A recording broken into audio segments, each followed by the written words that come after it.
नमस्कार. श्री स्वामी समर्थ. गावाकडचं जीवन आणि रेसिपी या यूट्यूब चॅनलमध्ये तुम्हा सर्वांचं अगदी मनापासून स्वागत. तर सकाळी 6:15 ते 7:30 हे माझं गोठ्यातलंच काम आवरत असतं. मग आता ना दूध काढून झालं होतं 7:30 वाजता.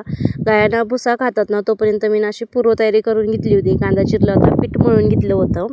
तोपर्यंत ना पिवसदीने ना हॉल बेडमधल्या गोधड्या काढून घेतल्या आणि घर झाडून घेतलं. आणि आज ना चूल पेटवायची आहे, कारण की ना त्या दिवशी कुरडाई केल्या ना तर चूल मांडली होती ना. सिद्धी म्हणत होती ना, चूल नको ना मोडू, आज आपण चपात्या करू, भाजी करू. म्हणलं मग चला. आणि तसं पण आता ना गॅस काय भेटायचा नाही लवकर. आमची चूल पेटली. आजच्या रेनबाई बसल्यात.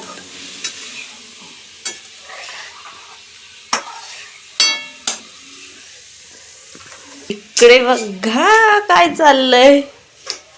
अगं बाई, बटाट्याची भाजी धुवायचा होता, त्याची ती माती बघ, कचा कचा कचा कचा चिरीती नसती.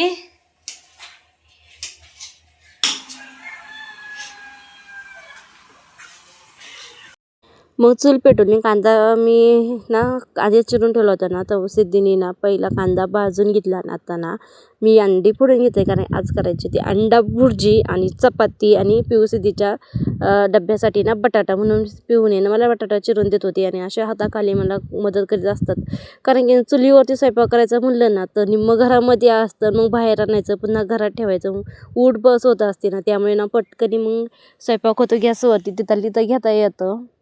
आणि शेतात पण जायचं असतं, गुरांचा चारा काढायचा असतो, शेतात पण खुरापणं असतं, भरणं असतं, काही पण कामं असतं शेतामध्ये ना. मग पटकन उरकून शेतात जावं लागत असतं. त्यामुळे मग चुलीच्या काय नाती लागत नाही. पण आज ना पिवसिद्धी म्हणत आज ना आपण बनवूच गड्या. मस्त अशी सिद्धीने ही चूल मांडलेली बरं का.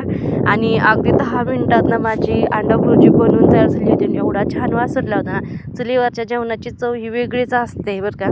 मग चटणी झाली, लगेच चपात्या बनवून घेत आहे मी.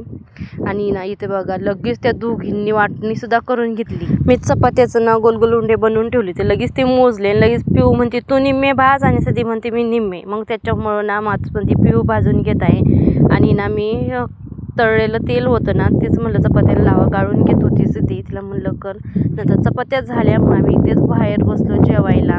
छानपैकी चूल वारं लागल्याने अगदी अर्ध्या पाऊण तासात माझा पूर्ण स्वयंपाक झालेला आहे. आणि इथं ना स्वयंपाक करायचं एकच कारण म्हणजे ना, आतमध्ये चूल आहे पण जास्त धूर लागतो. आणि इथं ना गाड्या लावित असतो ना, त्यामुळे चूल काय पेटवता येत नाही.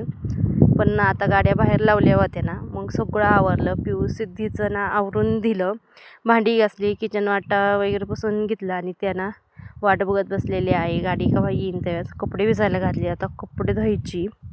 आणि त्यांचं ना 9:30ला शाळा असते ना, पण त्या 9 वाजता सगळं आवरून घेत असते. त्या मागं लागतात. 9 वाजलेत, 9 आधीच हे करतात. आणि मग ना माझं सगळं घरातलं आवरलं. आणि आज ना आमचा आठवडी बाजार आहे, त्यामुळे मी चाललेली आहे बाजार आणायला, खास करून बटाटा आणायला. आणि आमच्या ह्या लाडोलीला ना इंजेक्शन आहे, आणि तिला ना सेटवरती टाकलं, ती रडायला लागली. आणि मांडीवर घेतलं तर कशी वळकत. आणि ती तिला म्हटलं ती भाजीपाला घ्या. मग सगळ्या भाजीपाला आणायला गेली. मी तिला घेऊन बसले. चला मग तुम्हाला कसा वाटला व्हिडिओ नक्की कमेंट करून सांगा. तर अशी गोड गोड गप्पा मारीत होती ना तिला. आणि तिची झोप झाली नव्हती ना, सकाळ सकाळ तिला लवकर आंघोळ घालून घेतली होती. आणि कशी गोड हसती, बोललं ना तेवढी गोड हसती ना, सांगायला म्हणलं तू आता 5 मिनिटं हाच बाई, नंतर रडशील, तुला 2 इंजेक्शन आहे. तर चला मग कसा वाटला व्हिडिओ नक्की सांगा. बाय, भेटूया आता पुढल्या व्हिडिओमध्ये. श्री स्वामी समर्थ सगळ्यांना.